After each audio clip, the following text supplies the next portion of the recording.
Alhamdulillahilladzi khalaqal mauta wal hayata liyabluwakum ayyukum ahsanu amala wa huwal azizul ghafur. Asyhadu an la ilaha illallah wahdahu la syarikalah wa asyhadu anna Muhammadan abduhu wa rasuluh. Allahumma shalli ala Muhammadin wa ala ali Muhammad kama shallaita ala Ibrahim wa ali Ibrahim wa barik ala Muhammad wa ala ali Muhammad kama barakta ala Ibrahim wa ali Ibrahim fil alamin innaka Hamidum Majid. Allah Subhanahu wa ta'ala qala a'udzu billahi minasyaitonir rajim. Ya ayyuhalladzina amanu taqullaha wa qulu qawlan sadida yuslih lakum a'malakum wa yaghfir lakum dzunubakum wa may yuti'illah wa rasulahu faqad faza fawzan 'azima.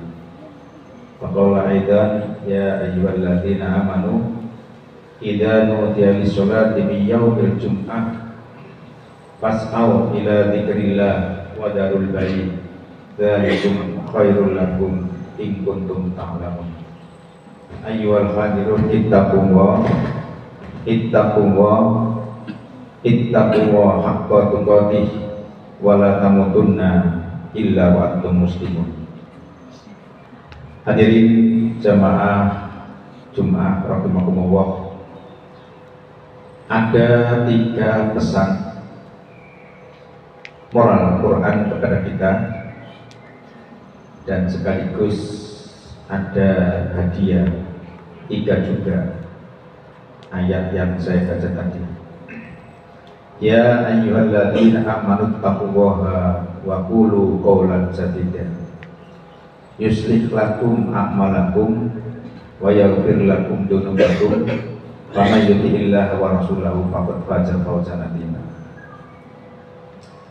Yang pertama, pesan moralnya adalah penguatan iman. Yang kedua, penguatan takwa.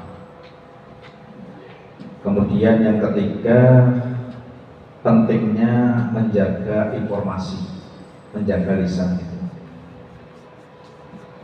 Sedangkan hadiah 3 juga dari ayat tersebut adalah Allah akan menghiasi kebaikan amalmu dan selalu mengampuni dosa-dosamu, dan pada akhirnya Allah akan memberi hadiah. Anda adalah hadiah surga, ajron azima, cuma maksudnya surga. Hadirin jamaah Jumat rahimakumullah, untuk menjaga penguatan iman, Rasulullah mensunahkan kepada kita secara tidak langsung, yaitu pentingnya kita menjaga sholat sunat sebelum subuh, namanya sholat fajar, sehingga diumpamakan siapa yang bisa melaksanakan sholat fajar 2 rakaat sebelum subuh itu seakan-akan dia mendapatkan dunia seisinya. Rasulullah mensunahkan kepada kita secara tidak langsung adalah 2 rakaat fajar itu kita membaca Al-Fatihah sama Al-Kafirun. Kemudian yang kedua, rakaat kedua, kita disunahkan untuk membaca Al-Fatihah sama Al-Ikhlas. Kalau kita amalkan sunnah, ya, tapi di balik itu juga ada pengertian sebenarnya penguatan iman. Pagi-pagi Allah sudah mendoktrin kita untuk hidup sampai kita tidur lagi. Itu mendoktrin iman sebenarnya. Sehingga pertama yang kita baca adalah Fatihah sama Al-Kafirun. Al-Fatihah umpamakan sebagai pujian kepada Allah, dan Al-Kafirun itu sebenarnya penguatan iman.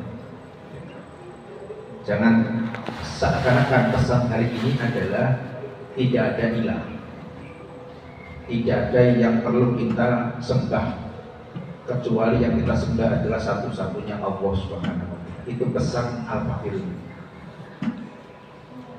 Jadi qul ya ayyuhal kafirun la a'budu ma ta'budun. Wahai orang kafir, la a'budu ma ta'budun. Saya tidak akan menyembah apa yang kamu sembah. Dan juga kamu jangan menyembah apa yang saya sembah. Pada akhirnya adalah lakum dinukum waliyadin. Sesungguhnya ayat ini doktrin kepada kita selalu menguatkan keimanan kita dengan kita baca. Walaupun kualitasnya yang kita baca adalah sunnah, tapi sunnah yang kita baca, tapi pesan moralnya hari ini pertahankan yang namanya penguatan iman kepada Allah Subhanahu wa Ta'ala dengan yang kita baca ini. Itu rakaat pertama. Dengan rakaat yang kedua, sholat itu sebelum subuh.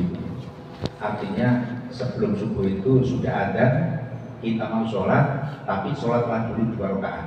Namanya qobliyah. Itu namanya sholat fajr. Rakaat yang kedua dalam sholat fajar itu adalah kita disunahkan baca Al-Fatihah, suratnya adalah surat Al-Ikhlas. Dan itu menjadi kebiasaan Rasulullah SAW. Mengapa Rasulullah membaca surat Al-Ikhlas itu? Pesan moralnya adalah harapannya hari ini kita itu apa yang kita lakukan semata-mata karena Allah Subhanahu wa Ta'ala. Ikhlas. Di suratnya adalah surat Ikhlas. Apa yang kita lakukan semata-mata adalah untuk mendapatkan ridho Allah Subhanahu wa Ta'ala. Tanpa itu ibadah kita nol harganya. Kalau mengharapkan kepada yang lain namanya riya.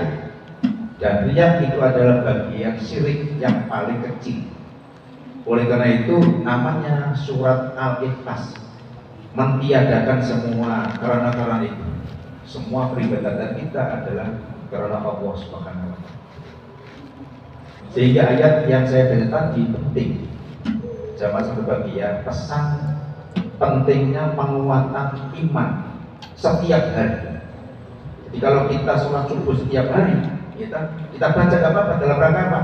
Menghidupkan sunnah, dan sekaligus ada pesan moral dari pagi sampai kita tidur lagi itu. Harapannya adalah apa yang kita lakukan itu adalah semata-mata karena Allah, dan kita mempertahankan tidak ada Tuhan selain Allah. Itu namanya penguatan iman. Kemudian yang kedua, penguatan takwa. Ya ayyuhalladzina amanu taqullaha. Penguatan takwa artinya apa? Penguatan takwa itu hubungan kita dengan Allah. Kita kuatkan. Cara hubungan kita dengan Allah adalah kita mendahulukan kepentingan Allah seakan-akan daripada kepentingan yang lain. Oleh karena itu setiap ayat yang dibaca di dalam surat Jumat ini, itu pesannya apa di hari Jumat? Ya ayyuhalladzina amanu idza nudiya lis-sholati fi yaumil jum'ah fas'au ila dzikrillah wa dzarul bai'. Baik orang yang beriman, ketika kalian sudah dipanggil untuk sholat Jumat, ini contohnya sholat Jumat, fas'au, coba kalimatnya fas'au, sa'a, yasmi itu artinya lari, sa'i itu artinya lari, fas'au, larilah kamu, segeralah kamu, kemana? Ila dzikrillah, untuk ingat kepada Allah. Perhatikan panggilan itu adalah panggilan suci, panggilan Allah. Kemudian apa pesannya? Wadarul bari, semua yang hubungannya dengan dunia-dunia itu tinggalkan. Jadi artinya apa? Mementingkan seakan-akan kepentingan Allah daripada kepentingan dunia. Dan ini adalah Jumat itu 1 minggu sekali. Itu sebuah contoh. Tapi bagaimana kalau kita bisa tidak hanya Jumat, tapi adzan-adzan yang lain juga begitu. Bagaimana adzan zuhur, bagaimana adzan asar, bagaimana adzan maghrib, adzan isya, adzan subuh, coba. Setiap adzan seakan-akan Allah mengatakan tinggalkan semua yang hubungannya dengan bayi. Bayi itu namanya jual beli sebagai satu perumpamaan, tapi semua aktivitas yang hubungannya dengan dunia itu wadarul baik.